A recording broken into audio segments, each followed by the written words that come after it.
오늘 함께 읽을 말씀은 요한복음 21장 6절 말씀입니다. 이르시되 그물을 배 오른편에 던지라. 그리하면 잡으리라 하시니 이에 던졌더니 물고기가 많아 그물을 들 수 없더라.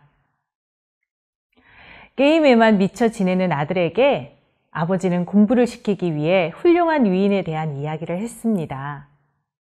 아들, 링컨에 대해서는 잘 알고 있지? 링컨이 네 나이였을 때 한밤중에도 난로불 곁에서 공부를 했단다. 그 정도로 열심히 공부를 했다고 한다. 그 말을 들은 아들은 고개를 끄덕이며 말했습니다. 그럼 아빠, 나도 아빠한테 하나만 말해도 돼? 그래? 아빠, 링컨이 아빠 나이였을 때 대통령이었어. 어릴 때 위인전을 읽다 보면 세상에 너무나 대단한 사람들이 많은 것 같았습니다. 어릴 때부터 남들과 다르게 지혜롭고 특출나게 살아가는 것을 보면 한편으로는 존경스럽기도 하지만 솔직히 따라할 엄두가 나지 않았습니다. 그런데 성경을 보면 참 위로가 됩니다. 수많은 성경 속 인물들이 너무나 연약한 인간의 모습을 적나라하게 보여주고 있기 때문입니다. 성경 속 인물들이 위인전처럼 어릴 때부터 믿음에 탁월하고 삶을 지혜롭게 대처하고 사명을 받고 나서 실수 없이 성공하고 이렇게 살면 아마 우리는 성경을 더 이상 읽기 싫어질 수 있을 것입니다. 하지만 성경은 실패하고 낙심하고 두려워하고 부끄러운 실패 때문에 괴로워하는 사람들의 적나라한 모습을 가감없이 솔직하게 기록하고 있습니다. 그 대표적인 인물이 바로 베드로입니다. 베드로는 너무 인간적입니다. 오늘 본문 요한복음 21장에 나오는 베드로의 모습은 불쌍하기까지 합니다. 베드로는 어떤 사람입니까? 원래는 갈릴리 바다에서 너무나 평범하게 물고기를 잡던 어부였습니다. 그런 그가 예수님의 수제자가 되어 3년을 지내면서 하나님의 사명감으로 가슴이 뜨겁게 불타올랐습니다. 마태복음 26장에서 십자가를 지시기 전에 예수님이 오늘 밤에 너희가 다 나를 버리리라. 기록된 바 내가 목자를 치리니 양의 떼가 흩어지리라. 이렇게 말씀하실 때 베드로는 마태복음 26장 33절에서 모두 주를 버릴지라도 나는 결코 버리지 않겠나이다. 자신만만하게 큰 소리로 외쳤습니다. 요한복음 13장 27절에서는 주를 위하여 목숨을 버리겠나이다. 이렇게 고백합니다. 예수님을 향한 사랑과 충성은 너무나 뜨거웠습니다. 하지만 베드로는 이렇게 큰 소리로 외치던 그날 밤이 끝나기 전에 예수님이 잡혀가셨던 대제사장의 집 작은 여종 앞에서 예수님을 모른다고 저주하며 부인하고 말았습니다. 그가 저주하며 맹세하여 이르되 나는 그 사람을 알지 못하노라 하니 곧 닭이 울더라. 이에 베드로가 예수의 말씀에 닭 울기 전에 네가 3번 나를 부인하리라 하심이 생각나서 밖에 나가서 심히 통곡하니라. 이렇게 기록하고 있습니다. 베드로가 부활하신 예수님을 만났을 때 이 두 장면이 계속 교차하면서 떠올랐을 것입니다. 그리고 예수님이 십자가에 못 박힌 손과 발을 보여주셨을 때 얼마나 부끄러웠을까요? 베드로가 부활하신 예수님을 만나지 못하거나 믿지 못해서 갈릴리 바닷가로 다시 돌아간 것이 아닙니다. 이미 베드로는 예루살렘에서 제자들과 함께 부활하신 예수님을 만났고 그리고 직접 만졌고 그 누구보다 확실하게 부활을 믿었습니다. 하지만 부활하신 예수님을 만난 이후로 더욱더 자기 자신을 용서할 수가 없었습니다.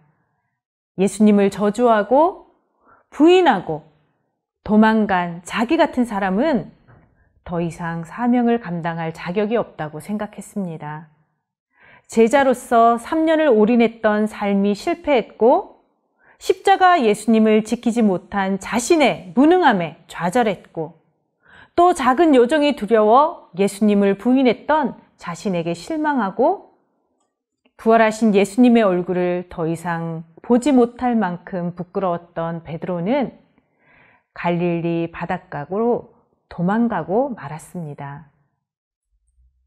이런 베드로를 예수님이 다시 찾아오시는 장면이 바로 요한복음 21장입니다.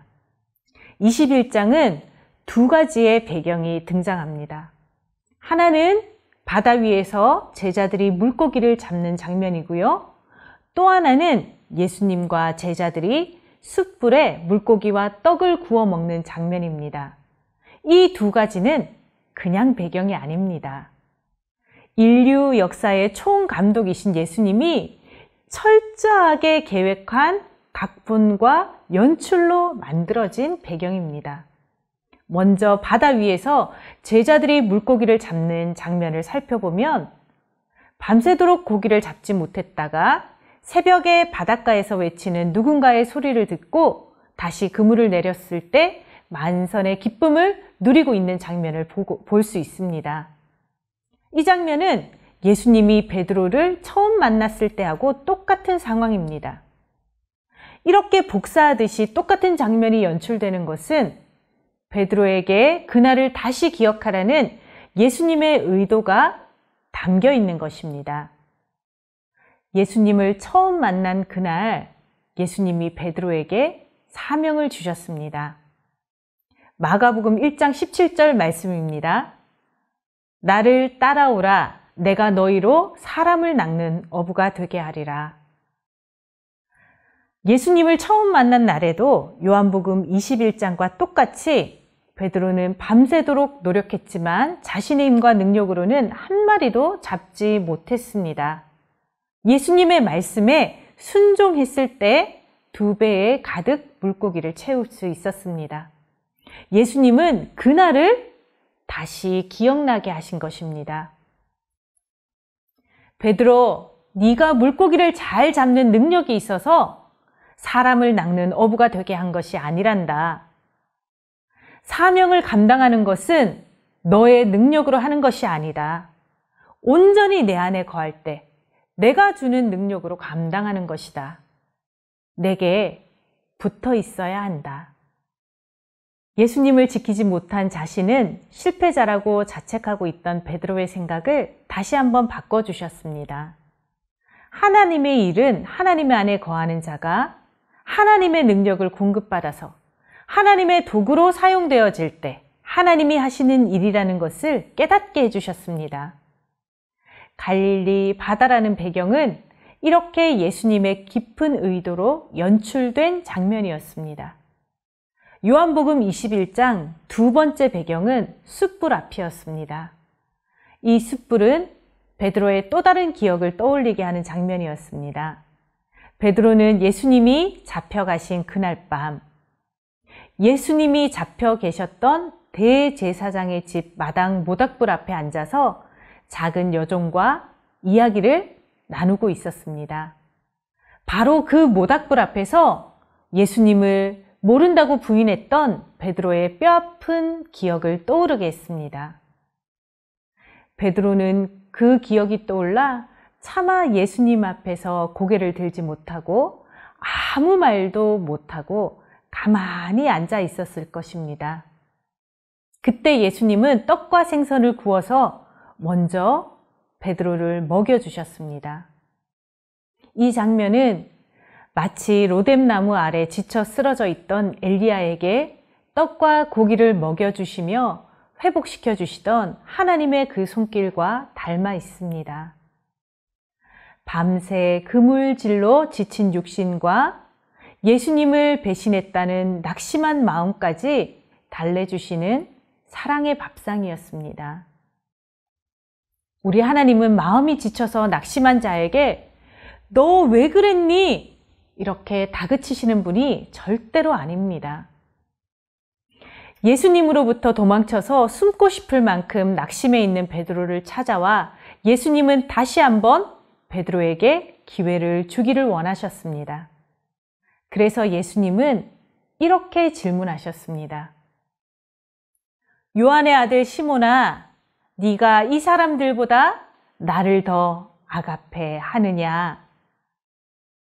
여러분, 성경을 기록한 헬라어에는 사랑이라는 표현이 4가지가 있다는 것을 들어보신 적이 있을 것입니다. 예수님은 이 사람들보다 나를 더 사랑하느냐 물으실 때 아가페라는 단어를 사용해서 베드로에게 물으셨습니다. 아가페의 사랑은 하나님 수준의 사랑입니다. 아마 예수님이 십자가를 지시기 전이라면 베드로는 용기 있게 아가페라는 단어를 사용해서 대답했을지도 모르겠습니다.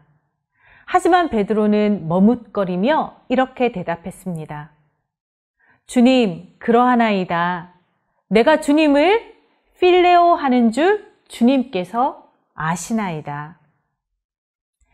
베드로가 대답한 사랑은 필레오라는 단어를 사용했습니다.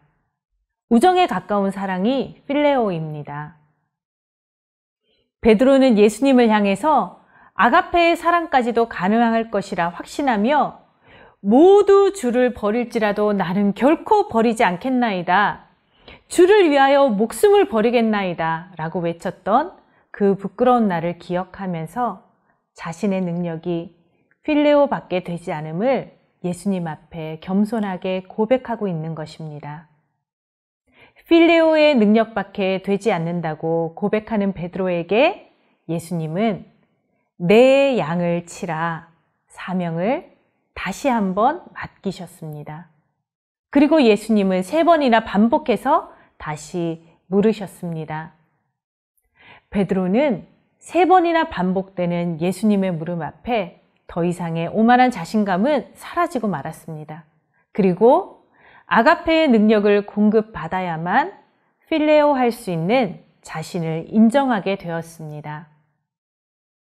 그리고 예수님은 이 아가페의 질문을 통해서 이미 베드로를 용서했고 여전히 베드로를 아가페의 사랑으로 사랑하고 있다는 것을 알게 해주셨습니다. 높음이나 깊음이나 다른 어떤 피조물이라도 우리를 우리 주 그리스도 예수 안에 있는 하나님의 사랑에서 끊을 수 없느니라. 예수님은 끊을 수 없는 하나님의 편에서의 바로 그 사랑으로 베드로를 다시 회복시켜 주신 것입니다. 내 양을 먹이라는 예수님의 말씀을 통해 베드로는 지친 육신과 낙심한 마음이 치유되었을 뿐만 아니라 낙심에서 침체되어 있는 영혼까지 완전하게 회복되는 은혜를 얻게 되었습니다. 그리고 베드로에게 다시 사명의 기회를 주셨습니다. 베드로는 이날 이후로 자신의 사명을 절대로 잊지 않고 살았습니다. 결국 십자가에 거꾸로 매달리기까지 예수님을 사랑하는 마음을 지켜냈습니다. 그 모든 시작은 바로 갈릴리 바닷가에서 만나주신 우리 예수님의 사랑이었습니다. 사랑하는 성도 여러분, 우리 모두 베드로처럼 정말 많이 지쳐 있습니다. 코로나로 전 세계가 몸살을 앓고 있습니다. 벼락거지라는 신조어가 생길 만큼 어느 순간 집 없는 사람들은 아무것도 하지 않고도 갑자기 가난하게 되어버렸습니다. 온라인 예배를 드리고는 있지만 교회는 비상식적인 곳으로 취급받게 되었고 날이 갈수록 영적 침체에 빠지는 사람들은 늘어만 가고 있습니다. 20대들은 몇 년을 노력해도 원하는 회사에 취업하기가 바늘구멍입니다. 지금 우리의 현실이 밤이 새도록 수고하고 있지만 베드로의 그물처럼 빈 그물인 것만 같습니다. 사랑하는 성도 여러분, 하지만 이 모든 것이 채워져 있다고 해도 예수님이 없는 인생은 빈 그물일 뿐입니다. 모든 인생은 찾아와 주시는 예수님을 만나야만 인생의 빈 그물을 채울 수 있습니다. 베드로는 예수님이 채워주신 물고기가 가득한 배를 2번이나 버려두고 예수님을 쫓아갔습니다. 그물이 무엇으로 채워져 있느냐가 중요한 것이 아니라 빈 그물을 채워주시는 예수님을 만났느냐, 만나지 못했느냐가 중요한 것입니다. 우리의 인생의 빈 그물에 아가페의 사랑으로 우리를 사랑하시는 예수님을 공급받으시기 바랍니다. 그리고 우리의 배우자가, 그리고 우리의 자녀가 빈 그물과 같은 세상에서 실패하고 지쳐서 돌아왔을 때, 또 가족 중 누군가가 영적으로 낙심하여 예수님과 멀어져 있을 때 예수님처럼 따뜻한 밥상으로 위로하고 위로받을 수 있는 가정이 되었으면 좋겠습니다. 우리 가정이 이런 예수님의 아가페의 사랑을 공급받아 서로를 필레오할 수 있는 가정이 되기를 바랍니다. 그리고 실패와 실수와 낙심과 절망의 마음이 찾아올 때 언제든지 아가페의 사랑으로 품어주시는 하나님께 안겨 베드로와 같이 다시 시작할 믿음과 용기를 얻는 우리 모든 영아부 가족들 되시기를 축복합니다. 우리 함께 자녀를 위한 축복 기도문을 읽으면서 기도하도록 하겠습니다. 사랑하는 하나님, 우리가 베드로와 같은 죄책감과 두려움과 실패와 낙심과 절망으로 주님 앞에 서 있기 부끄러울 때에도 하나님의 끊을 수 없는 아가페의 사랑으로 우리를 찾아와 용서해 주시고 사랑으로 품어주셔서 감사합니다. 아가페의 사랑으로 우리 자녀도 길러 주시옵소서.